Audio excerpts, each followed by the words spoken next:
అన్నట్టున్నారు కదా. అవునమ్మా. ఈయన ఏం చెప్తున్నారంటే కాపులకి మీరు వ్యతిరేకంగా మాట్లాడుతున్నారని ఒక ఆయన విలేకరు అడిగితే, ఎప్పుడు నేను కాపు కులస్తుడిగా నేను ఎప్పుడు మాట్లాడను, కాపు కులస్సు అంటే కూడా నాకు అంత మంచి అభిప్రాయం లేదు, నేను ఎప్పుడు దాని ఉద్యమాల్లో కూడా పాల్గొనలేదు అని చాలా స్పష్టంగా చెప్తున్నాడు. కాబట్టి ఇస్తే ఆయన్ని పక్కన పెట్టేద్దాం. మంచిదే కదా, మంచిదే. ఒక నాయకుడు, ఒక రాజకీయ నాయకుడు అందరికి ప్రజానాయకుడు ఉండాలనుకున్నాడు, కాపు నాయకుడికి ఉండాలనుకోలేదు. కాబట్టి ఆయన స్పష్టంగా ఉన్నారు. దానికి ఈనాడు ఆపాదిస్తూ ముద్రగడ్డ పద్మనాభ రెడ్డి గారు ఆయన వచ్చేసి కాపు సామాజిక వర్గం పెద్ద అని చెప్తున్న ముద్రగడ్డ పద్మనాభ రెడ్డి గారు, ఆయన రెడ్డి అనే లెటర్ ప్యాడ్ లో పెట్టాడు కాబట్టి చెప్తున్నానమ్మా. ఆయన ఏదో పంపించారు. ఇక్కడ ఒక విషయం స్పష్టంగా చెప్తున్నాం. ఆనాడు మీ కాపు కులానికి సంబంధించినటువంటి చిరంజీవి గారు పార్టీ పెడితే కాపు ముద్రేసి ఘోరంగా మాట్లాడినప్పుడు ముద్రగడ్డ పద్మనాభ అనే వ్యక్తి అక్కడికి వెళ్ళాడు. రెండు, పవన్ కళ్యాణ్ అనే వ్యక్తి కాపు నాయకుడిగా మీరు ముద్రీకరించే పవన్ కళ్యాణ్ అనే వ్యక్తి ఆనాడు పవన్ కళ్యాణ్ చాలా ఘోరమైన పరిస్థితుల్లో మాట్లాడినప్పుడు కూడా అవమానిస్తున్నప్పుడు మీరు ఎక్కడికి పోయారు? రెండోది, ఒకవేళ ఎన్ని పక్కన పెడదాం, మీరు రాజకీయాలకి అమ్ముడు పోతారు, రాజకీయాలు ఏదైనా డబ్బులు ఇస్తే చెంచా పనులు చేస్తారు అనేది మాట్లాడుకున్నట్లయితే, మీరు తెలుగుదేశం పార్టీ 2014 నుంచి 19 మధ్య కాపు రిజర్వేషన్ తీసుకొచ్చిన, లేకపోతే కాపు కార్పొరేషన్ తీసుకొచ్చిన, కాపునికి విదేశీ విద్య తీసుకొచ్చిన, ఇంతమందిని తీసుకొచ్చి అన్ని చేస్తున్న తెలుగుదేశం పార్టీని కాదని మీరు మళ్ళీ ఏం అమ్ముడు పోయారు? 2019 నుంచి 2024 మధ్య జగన్మోహన్ రెడ్డి గారికి అమ్ముడు పోయి ఎందుకు మాట్లాడలేకపోయారు? మీ కాపు రిజర్వేషన్ గురించి ఎందుకు మాట్లాడలేదు? కాపు కార్పొరేషన్ డబ్బులు లేకపోతే ఎందుకు మాట్లాడలేదు? కాపు దూర విద్య ఎందుకు మాట్లాడలేదు? మీరు అప్పుడు ఏమన్నా మూసుకొని ఉన్నారా, అన్ని కుట్టుకొని ఉన్నారా? ఇప్పుడు ఎందుకు నోటు తెరుస్తున్నారు? రెండోది, మీరు ఏదేదో ఛాలెంజ్లు చేసి ఈరోజు రెడ్డి అని మార్చుకున్నారు, కులాన్ని తక్కువ చేసి. మీరు కులాన్ని మార్చుకునే వ్యవస్థ ఎక్కడుందో నాకైతే తెలియదు. మీరు మార్చుకున్నారు, మీరు రెడ్డి అని పెట్టుకున్నారు, నాయుడు అని ఎందుకు పెట్టుకోలేదు? మీరు మళ్ళీ మాట్లాడతారు పార్టీ కొమ్ముగా వస్తా. మీరు కుల నాయకుడిగా మాట్లాడితే కుల నాయకుడిగా మాట్లాడి, దానిలో మళ్ళీ ఆయన ఏదో పెద్ద వ్యక్తి అయినట్టు నెయ్యి గురించి ఇంకోటి గురించి మాట్లాడారు. మీకు అసలు ఏం తెలిస్తే మాట్లాడుతున్నారు? కాబట్టి ఆయన లెటర్ గురించి మాట్లాడినంత దౌర్భాగ్యం ఇంకోటి లేదమ్మా. ఆయన లెటర్ గురించి మాట్లాడుతున్న అవసరం లేదు. రెండో, ఈ నాయకులు ఎప్పుడు కూడా ఆ కులాన్ని ఆపాదించుకోలేదు కాబట్టి వాళ్ళకి కుల ముద్ర వేయడం కూడా కరెక్ట్ కాదు. జోగి రమేష్ గారు కానీ లేకపోతే అంబటి రాంబాబు గారు కానీ ఇక పక్కన పెట్టేద్దామా. రెండోది, ఇక్కడ ఏదైతే అంబటి రాంబాబు గారి ఇంటి మీద దాడిని తెలుగుదేశం పార్టీ ఏదైతే చేసిందని చెప్తున్నారో, తెలుగుదేశం పార్టీ దాన్ని ఒప్పుకునే సమస్య లేదు. తెలుగుదేశం పార్టీ ఆ సంస్కృతి కాదని చాలా స్పష్టంగా చెప్తున్నాం. అది ముఖ్యమంత్రి స్థాయిలో చంద్రబాబు నాయుడు గారు చెప్పినా, పార్టీ అధ్యక్ష స్థాయిలో చంద్రబాబు నాయుడు గారు చెప్పినా, లేకపోతే ప్రధాన కార్యదర్శిగా లోకేష్ బాబు చెప్పినా, లేకపోతే జనసేన ఏదైతే ఉందో అధ్యక్షుడు పవన్ కళ్యాణ్ చెప్పినా, లేకపోతే బీజేపీ మాధవ్ గారు చెప్పినా, ఎవరు చెప్పినా తిట్టడం తప్పు. అలాంటిది ఇళ్లకపోవడం తప్పు. సహనంతో ఉండాలి, సమయంతో ఉండాలి. ఆయన అంటే వివక్ష కోరు. ఎందుకంటే తెలుగుదేశం పార్టీ కానీ కూటమి ప్రభుత్వం చాలా స్పష్టంగా చెప్తుంది, ఈ రాష్ట్రంలో ఏపీకి ఒక బ్రాండ్ ఇమేజ్ వస్తే ఆ బ్రాండ్ ఇమేజ్ చెడగొట్టేదానికి వైసీపీ శ్రేణులు పోరాడుతున్నాయి, దానికోసం కష్టపడుతున్నారు. రెండు, శాంతి భద్రతలు విఘాతం కల్పించే కార్యక్రమం వైసీపీ వాళ్ళు చేస్తున్నారు. స్పష్టంగా ముఖ్యమంత్రి స్థాయి నుంచి కింద స్థాయి వరకు అందరూ చెప్తున్నారు నాయకులు.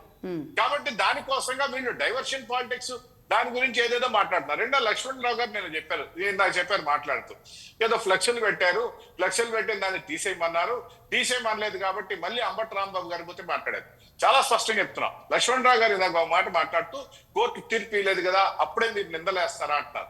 సాక్షిలో వచ్చే మీడియా కథనాలకు, సాక్షి పేపర్లో వచ్చే కథనాల కంటే కాదు. రెండోది, ఇంకొక విషయం, ఏదైతే సిబిఐ రిపోర్ట్ ఉందమ్మా లక్ష్మి గారు, ఈ సిబిఐ రిపోర్ట్ చాలా స్పష్టంగా సుప్రీంకోర్టు వేసి వాళ్ళు సుప్రీంకోర్టు ద్వారా వేసిన కమిటీ రిపోర్ట్ అమ్మా. అది చాలా స్పష్టంగా మనం వేసుకుంది కాదు, ప్రభుత్వం వేసింది కాదు. డైరెక్ట్ గా సుప్రీంకోర్టు దశాదిశ చేసి ఒక రిపోర్ట్ ఇవ్వమని, ఆ రిపోర్ట్ ప్రకారంగా మీకు జడ్జిమెంట్ ఇస్తామని చెప్తే ఆ రిపోర్ట్ లో చాలా స్పష్టంగా చెప్పారు. రెండోది, ఈనాడు మేము ఫ్లెక్సీలేటర్ తెలుగుదేశం పార్టీ కార్యకర్తలు అంటే పార్టీ పిలుపు కాదు. కొంతమంది అచ్చుత మా జిల్లాలో ఎక్కడ ఇలా కొన్ని జిల్లాల్లో వేశారు, మరి పార్టీ పిలుపు అయితే కాదు, అది ఎవరో వేసుకున్నారు. దానికి ఒక్కటి లక్ష్మి గారు సిబిఐ రిపోర్ట్ లో నేను అంతా మాట్లాడదలుచుకోవాలా, రెండు విషయాలు మాట్లాడా. వాళ్ళు ఏదైతే మాట్లాడారో దానిలో నెయ్యే లేదు, పాలతో తీసిన నెయ్యే లేదు అని సిబిఐ రిపోర్ట్ లో చాలా స్పష్టంగా ఉంది. సింథటిక్ గీ ఉంది అమ్మా. వాళ్ళు మాట్లాడింది నేను సిబిఐ రిపోర్ట్ కూడా ఇప్పుడే మీకు చూపిస్తా. సింథటిక్ గీ ఉంది, 0% మిల్క్ అసలు లేదు, పామాలిన్, కెమికల్ యాస్టర్స్ అని ఇవి మాత్రం వాడారు. దాదాపు 60 లక్షల కేజీలు ఈ ఈ ఈ ఈ ద్రవం ఏదైతే ఉందో సప్లై కాబడింది, 250 కోట్ల రూపాయలు స్కామ్ కాబడింది అని చెప్పారు. అమ్మ కెమికల్ ఈస్టర్ అంటే మీరు గూగుల్లో ఎత్తుకునే దొరకద్ది, జంతు కొవ్వు అనే దొరకద్దు అమ్మ, ఇంకేం లేదు. అది కెమికల్ ఈస్టర్ అంటే జంతు కొవ్వు కలిపారనే ఉంది వాళ్ళ సిబిఐ రిపోర్ట్ లో. రెండోది సిబిఐ రిపోర్ట్ కూడా చూపిస్తా ఇప్పుడే మీకు.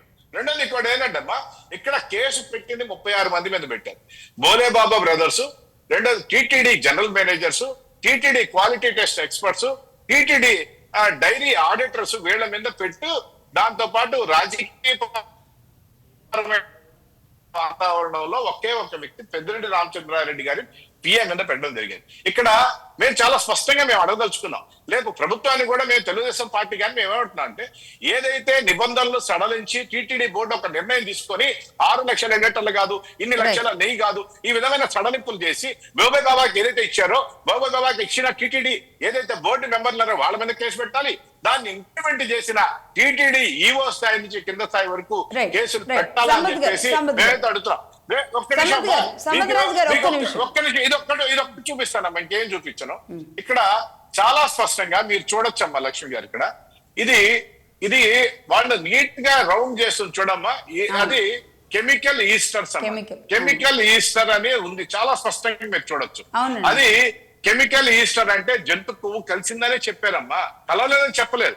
దీన్ని ఫ్లెక్స్లు పెడితే దానికి ఇమీడియట్ గా మాకేదో అవమానకరం జరగద్ది, మేమేదో హిందువుల మనోభావాలతో దెబ్బతిన్నట్టు అనుకుంటారని చెప్పి అంబటి రాంబాబు గారు ఫ్లెక్స్లు తీయాల్సిన పని ఎందుకు చెప్పాలా?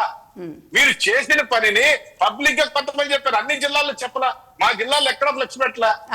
సంపత్రాజు గారు, ఇక్కడ అంబటి రాంబాబు గారు కుమార్తె మాట్లాడి కులాల ఇది తీసుకువచ్చే విధానం కానివ్వండి, లేదంటే ముద్రగడ పద్మనాభం రెడ్డి గారు మాట్లాడిన ఈ కుల విద్వేషాలకి కారణమవుతున్న లెటర్ కానివ్వండి, ఈ రెండిటి గురించి మీకు మాట్లాడడం ఇష్టం లేదు, దాన్ని పక్కన పెట్టేశారు, దాన్ని అలా ఉంచుదాం.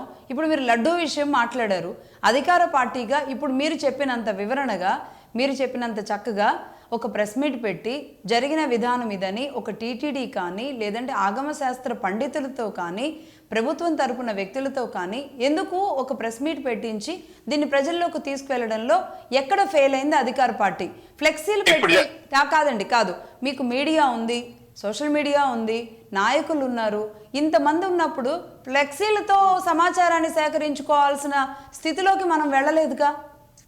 నేను చెప్తానమ్మా, ఇక్కడ ఏంటంటే అమ్మా, ఎప్పుడైతే సిబిఐ ఛార్జ్ షీట్ వేసింది అనగానే ఇమ్మీడియట్ గా ఛార్జ్ షీట్ ఇంకా ఎవరు చూడలా, ప్రభుత్వంలో కూడా మాకు కూడా ఎవరికి రాకముందే ఇమ్మీడియట్ గా దానిలో ఏమీ లేదు, 0% ఫ్యాట్ అని చెప్పేసి ఇమ్మీడియట్ గా సాక్షి మీడియాలో గందరగోళం చేసే పరిస్థితి, అంటే డైవర్షన్ ఇమ్మీడియట్ గా చేయడం స్టార్ట్ చేసేసి ఏదేదో చేసేసి నిన్న కదా వాళ్ళు కదా స్వచ్ఛమైన నెయ్యి ఇచ్చా అన్నట్టుగా గుళ్ళు దగ్గర పోయి టెంకాయలు కొట్టినట్టు ఉంటుందమ్మా.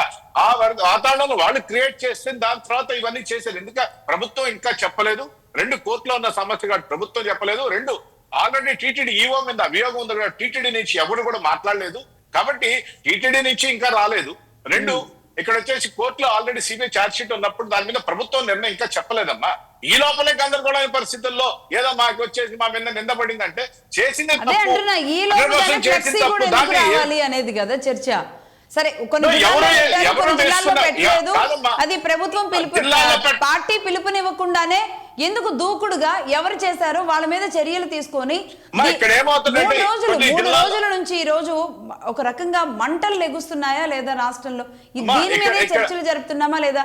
కొద్ది రోజుల్లో మీకు ఫైనాన్స్ బడ్జెట్ కూడా ఉంది, అసెంబ్లీ సమావేశాలు ఉన్నాయి, అది కాకుండా దాని గురించి చర్చలు జరగకుండా ఇలాంటి పరిస్థితి కారణమైందా లేదా?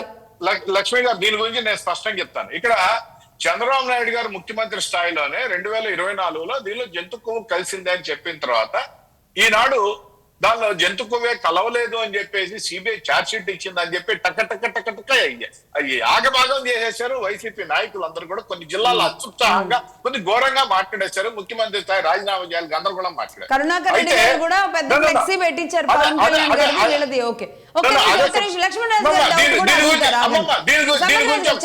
చాలా సమయమే తీసుకున్నారు, ఒక్కసారి ఆయన వర్షం కూడా విన్న తర్వాత మళ్ళీ మీరు మొత్తం ఒక్క నిమిషం తర్వాత లక్ష్మణరావు గారు అంతా వివరణ ఇస్తారు. ఒక్క నిమిషం అమ్మా, ఇక్కడ చాలా స్పష్టంగా ఎన్డీఆర్ఐ ఏదైతే ఉందో ఎన్డీఆర్ఐ రిపోర్ట్ కాకుండా ఎన్డీడీబీ రిపోర్ట్ ప్రకారంగా ఆనాడు ఏదైతే ప్రభుత్వానికి ఇచ్చారో దీనిలో జంతు కొవ్వు కలిసింది, పంది కొవ్వు కలిసిందని చెప్పి ఇచ్చిన రిపోర్ట్ ప్రకారంగా ముఖ్యమంత్రి స్థాయి వ్యక్తి మాట్లాడాడని చెప్పేసి సిబిఐ ఛార్జ్ షీట్ లో కూడా ఉందమ్మా.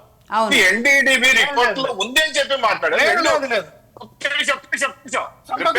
ఈ విషయం అయితే సాక్షి సీట్లో లేదు. పేజీ నెంబర్ 25, పేజీ నెంబర్ 25.15 అమ్మా, మళ్ళీ చెప్తున్నా, పేజీ నెంబర్ 25.15లో చాలా స్పష్టంగా ఇది ఉంది. రెండోది పేజీ నెంబర్ 35లో చాలా స్పష్టంగా ఎన్డీఆర్ఐ ఏదైతే చెప్పిందో ఫిష్ ఆయిల్ గానీ ఇతర జంతు కొవ్వులు గానీ పరీక్షించే సామర్థ్యం తమ వద్ద లేదని, రెండోది 10%కి మించి గాని కొవ్వు అంటే మేము ఓన్లీ పంది కొవ్వుకి మాత్రమే మేము వచ్చేసి ఈ విధమైన పరీక్షలు చేసేమే కానీ పొరపాటు చేయలేదు అని దీనిలో కొవ్వు పదార్థాలు ఉన్నాయని స్పష్టంగా సిబిఐ రిపోర్ట్ లో పేజీ నెంబర్ తోటి చెప్తా, పాయింట్ నెంబర్ తోటి చెప్తా, మీకు చూడొచ్చు కావాలంటే. రైట్. లక్ష్మణరావు గారు.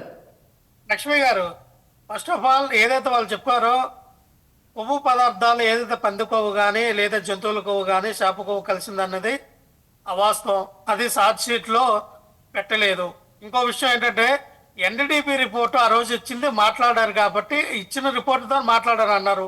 అది పెడితే పెట్టచ్చు, కానీ ఎక్కడ కూడా కొవ్వు పదార్థాలు కలిసే అనే విషయం ఛార్జ్ షీట్ లో ఎక్కడ కూడా చేర్చలేదు. ఇది వీళ్ళు చెప్పినట్టుగా మొన్ననే నేను చెప్పా, ఎస్ఐటి సిట్ రాష్ట్ర ప్రభుత్వం విధించిన సిట్ ఒక విధంగా దర్యాప్తులో ఉంది, సిబిఐ ఎంక్వైరీ ఏదైతే చేశారో సుప్రీంకోర్టు వారు చేసినటువంటి దర్యాప్తులో ఒకలా ఉంది. సో ఇక్కడ వీళ్ళు వేసిన దర్యాప్తు ఏ రకంగా ఇచ్చారంటే ఇది సింథటిక్ ఘీ, దీంట్లో ఏస్టర్స్ కలిపారు, దీంట్లో బెటాక్రినాల్ ఆయిల్ కలిపారు, అనేక రకాల రసాయనాలతో తయారు చేసినటువంటి నెయ్యి అని చెప్పి ఏదైతే రాష్ట్ర ప్రభుత్వం చంద్రబాబు నాయుడు గారు వేసినటువంటి సిట్టు అదిగో ఆయన చూపిస్తున్నారండి లక్ష్మణరావు గారు. వినాలండి. ఇప్పుడు నాకు తెలుసు మా దగ్గర ఛార్జ్ షీట్లు ఉన్నాయి, మా దగ్గర ఛార్జ్ షీట్లు ఉన్నాయి, అది చూపించి వినండి. వీళ్ళేమంటారు కెమికల్ ఏస్టర్స్, వినండి